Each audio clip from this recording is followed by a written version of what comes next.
దేశంలో పులిలు అంతరించిపోతున్నాయి తెలిసి ఉన్న పులిల్ని జాగ్రత్తగా కాపాడుకుంటున్నాం. అలానే కొంతకాలానికి మొగుళ్ళు కూడా అంతరించిపోతారు, వాళ్ళని కూడా జాగ్రత్తగా కాపాడుకోండి అని హెచ్చరిస్తున్నాడు మన చంద్ర. ఇది నేను ఒప్పుకోను, ఓకే పిలవాలని పిలుస్తున్నాను అంతే. So let's welcome Chambak Chandra along with his team. ఓ ప్రేమ హృదయ వీణ నీవమ్మ ప్రాణమా. ఓ ప్రేమ నుదుటి మీద చావమ్మ కుంకుమ. పసుపు పూల వెన్నెల పసిడి హంస కన్నెల చేరుమా చైత్రమా స్నేహమా. డాన్స్ కంత మార్క్స్ లేవు, ఓన్లీ పంచులకే. భార్య భర్తలంటే ఎలా ఉండాలి? భార్య బల్బులా ఉండాలి, భర్త స్విచ్ లో ఉండాలి. భర్త స్విచ్ చేస్తే భార్య వెలగాలి, భర్త స్విచ్ ఆఫ్ చేస్తే భార్య ఆరిపోవాలి. మాకై మేమే వెలిగితే హెల్మెట్ రాలిపోతుంది. అంటే అంటే ఈ బల్బు ప్లేస్ లో కొత్త బల్బు వస్తది అంటున్నా. మీరు చెప్పేది ఎలా ఉందంటే వెనకడికి నీళ్ళంటోడే నూతిలో నీళ్ళని తోడలని గానీ నదిలో నీళ్లు తోడతా అన్నాడట. భార్య అనేది గుమ్మ ముందు ముగ్గేయాలి, మొగుడు మీద సెటర్ వేయకూడదు. మీరు మా మీద సెటర్ వేయచ్చు కానీ మేము మీద సెటర్ వేయకూడదా? తగ్గే ప్రసక్తే లేదు. సెటర్ కి సెటర్, కౌంటర్ కి కౌంటర్ పడాల్సిందే. ఏమంటారు?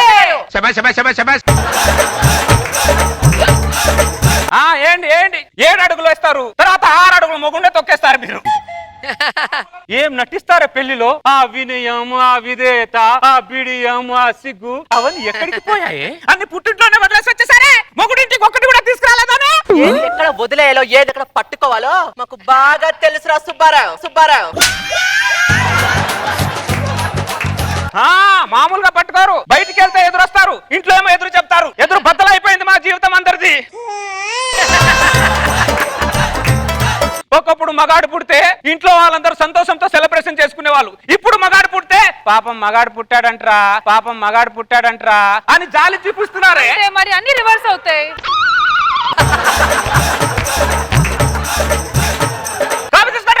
ఒకప్పుడు మీది, ఇంకప్పుడు మాది, అంతే. అంతే ఉంటది మీకు. నమస్తే సార్. నమస్తే అండి. సీట్ తీసుకోండి సార్. ప్రతి చిన్న చితుకోదానికి స్వీట్ తీసుకొని వస్తాయండి కుమార్ గారు మీరు. ఏంటి వేళ విశేషం? ఈ రోజు నా పెళ్లి రోజు సార్.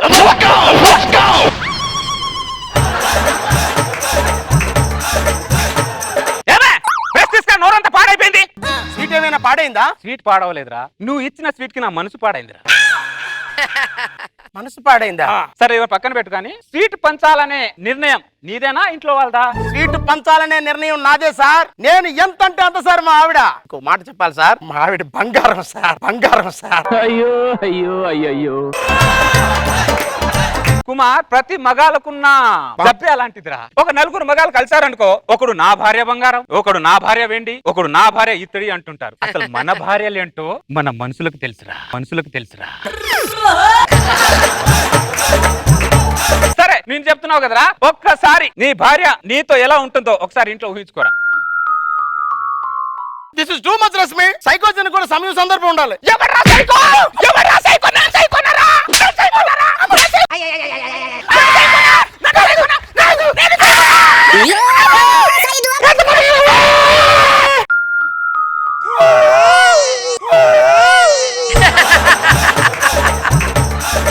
ఏడు పచ్చిందారా? ఇంకా చూడు. అదిరా ఏడ్చేవాడేరా నిజమైన మొగుడు. చెప్పు, ఇంత బాధని మనసులో దాచేసి ఏడవకుండా ఎలా ఉండిపోయారు నువ్వు? సార్, వీటి పంచాలనే నిర్ణయం నాది కాదు సార్, మా ఆవిడ సార్. చేదునాలో దాచుకొని తీపిని బయట పంచుతున్నాను సార్. నువ్వే కాదురా, చాలా మంది అలాగే పంచుతున్నారు. ఇంత బాధ లోపల ఎందుకు అలా ఉండిపోయావు నువ్వు నవ్వకుండా? ఎందుకు అలా ఉంటున్నానంటే సార్, నవ్విన ఆడదాన్ని ఏడ్చే మగాడిని నమ్మకూడదు అని ఈ సమాజం ఒక సామెత పెట్టింది కదా సార్. ఎక్కడ నేను ఏడుస్తా ఈ సమాజం నవ్వుతుందో అని నాలో నేను కుమిలిపోయి ఏడుస్తున్నాను సార్. ఈ పనికి మాలిన సామెతను పెట్టేసి చాలా మంది మగాల్ని కట్టిపడేశారు. ఇంతకీ సామెత రాసింది ఎవడా? నేనే సార్ రాసింది. ఎందుకు రాసావు? బ్యాచిలర్ గా ఉన్నప్పుడు ఇదేదో బాగుంది అని రాశాను సార్. ఇది తప్పనిపించలేదారా నీకు? పెళ్ళాక తెలిసింది సార్ నేను రాసింది తప్పు అని. ఆ తర్వాత ఆ తప్పు సరిదిద్దుకుందాం అనుకునే లోపే ఆ సామెత సరిహద్దులు దాటి ప్రపంచంలోకి వెళ్ళిపోయింది సార్. నువ్వు చేసిన ఒక పని వల్ల చాలా మంది మగాళ్ళు బయట ఏడవలేక బాత్రూమ్ లో కూర్చొని విలవిలా ఏడుస్తున్నారా? ఒక్కసారి బాత్రూమ్ లో ఉన్న అద్దాన్ని అడగరా చెబుతుంది నీకు. దేవుడా,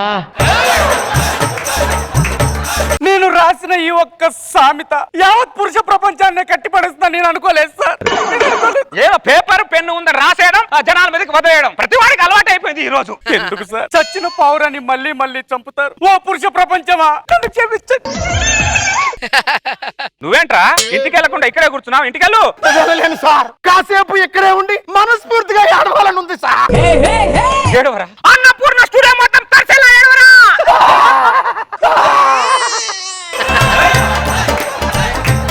నీ కన్నీళ్ళు జడ్జిల పాదానికి తాకేలా ఏడవరా? నీ కన్నీళ్ళలో రేష్మి కాగిత పడ వేసుకుని ఆడుకునేటట్టు ఏడవరా?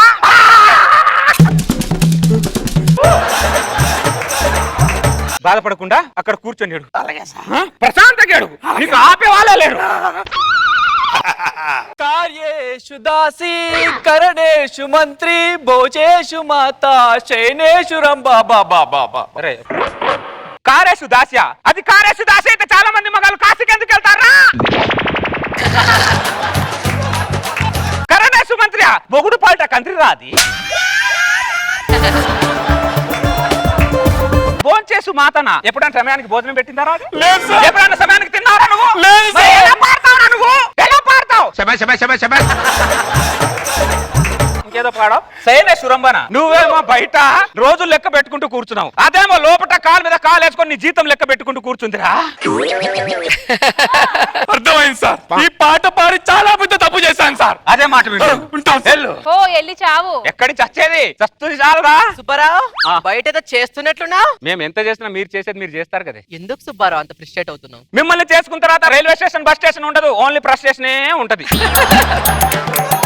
Cool Subbarao cool. ఏంటే కూలు? పెళ్లి కాక ముందు కూలింగ్ గ్లాస్ పెట్టుకొని తిరుగుతాం, పెళ్ళైన తర్వాత సైడ్ గ్లాస్ పెట్టుకొని తిరుగుతాం. అప్పుడు నా ఊపు ఉండదు, అప్పుడు నా చూపు ఉండదు. ఊపు చూపులో బొంగుల జీవితం ఉంటే ఎంత పోతే ఎంత.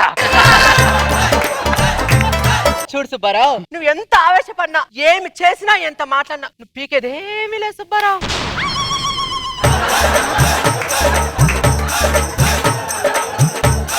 మీరేమో స్లోగా టార్చర్ చేసుకుంటూ మాట్లాడతారు, మేమేమో పెద్దగా మాట్లాడతాం. బయట చూసే వాళ్ళకి మొగుడే దీన్ని టార్చర్ పెడుతున్నట్టు అనిపిస్తుంది, కానీ మీరు లోపట మా కిడ్నీలు లివర్లు తినేస్తున్న సంగతి బయట ప్రపంచానికి తెలియదు. వైరస్ కంటే డేంజరే మీరు, ఆ విషయం జనాలకు తెలియదు.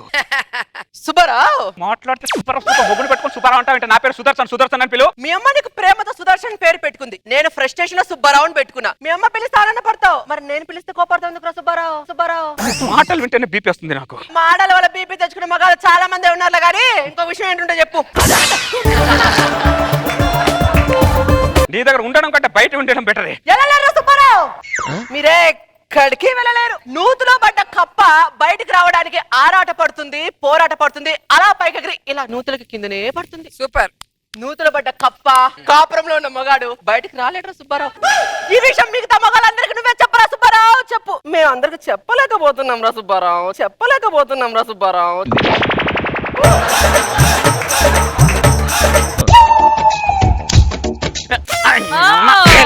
ఎలకలు ఇంట్లో భలే ఎక్కువైపోయాయి. ఎలకలు ఏ సుబ్బారావు ఏం చేస్తున్నావు? ఏం లేదు, చుంచులు ఎక్కువైపోయాయి ఇంట్లో కొడుతున్నా. నువ్వు ఆ కర్ర తీసుకొని నా పైకే వచ్చావు అన్న విషయం నాకు తెలుసు, కానీ నువ్వేం చేయలేవు సుబ్బారావు. ఇంట్లో ఉన్న ఆ కర్రని పట్టుకొని ఎలుకల్ని పిల్లుల్ని బల్లుని కొట్టడం తప్ప నీకు వేరే ఆప్షన్ లేదురా సుబ్బారావు. ఫోన్ లో రీఛార్జ్ చేసుకోవాలి, 200 ఇవ్వు. 50 రూపాయలు తీసుకో. 200 అడిగితే 50 రూపాయలు ఇస్తావంటే? ఈ 50 రూపాయలు కూడా కావాలా వద్దా? తీసుకో. కావాలి. So cute. Goodbye Subbarao. Swami ఏంటి డల్గా వెళ్తున్నావు? డల్గా ఏమంటారు సార్? షర్ట్ కొనాలంటే దాన్ని అడగాలి, ప్యాంట్ కొనాలంటే దాన్ని అడగాలి, ఎవరికి ఫోన్ లో రీఛార్జ్ డబ్బులు ఇవ్వకుండా కూడా దాన్ని అడగాలి. ఏంటి ఫోన్ లో రీఛార్జ్ చేసుకోవడానికి కూడా దాన్ని డబ్బులు అడుగుతున్నావా? మాట అనడానికి నువ్వు మగాడివేనారా? రే నీలాంటి మగాల వల్లేరా మాలాంటి మగాల పరువు లేకుండా తెల్లారిపోతుంది.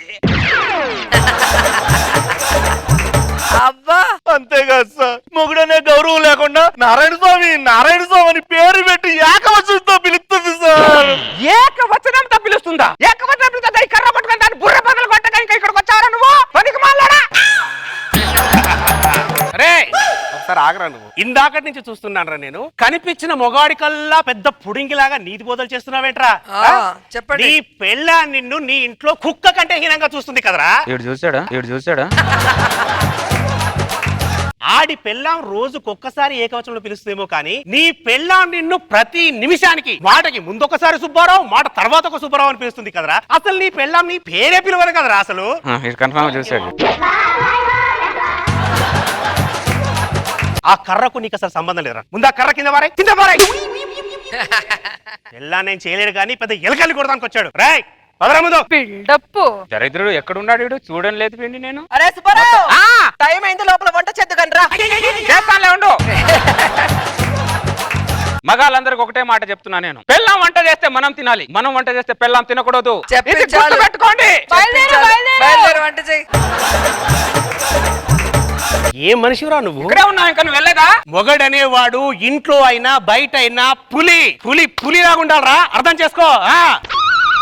బాగా చెప్పావు కానీ ఇంటికి వచ్చి వంట చేయ ముందు. అలాగే.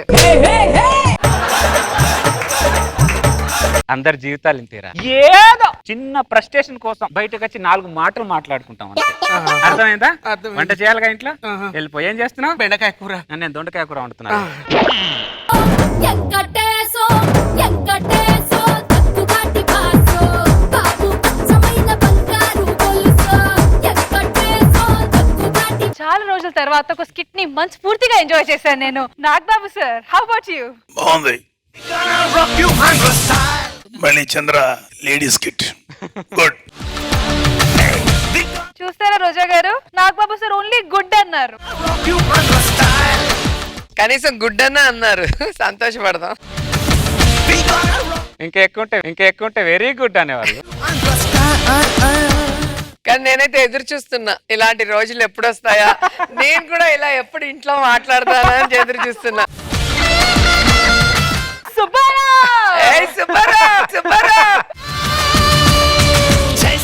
నిజంగా అట్లాంటి రోజులు వస్తే పాపం మగవాళ్ళ పరిస్థితి. ఇంకా రావాలా మేడం మీకు?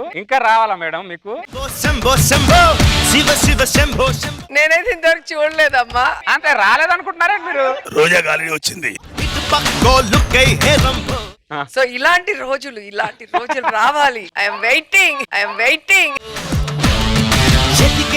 మేము కొత్త ప్రోగ్రామ్ చేస్తాం. నేను సార్ ఆడవాళ్ళు కొట్టడం మగవాళ్ళు రావడం, మగవాళ్ళు రావడం, మగవాళ్ళకి న్యాయం చేయాలి. సూపర్ గా ఎంజాయ్ చేశారు.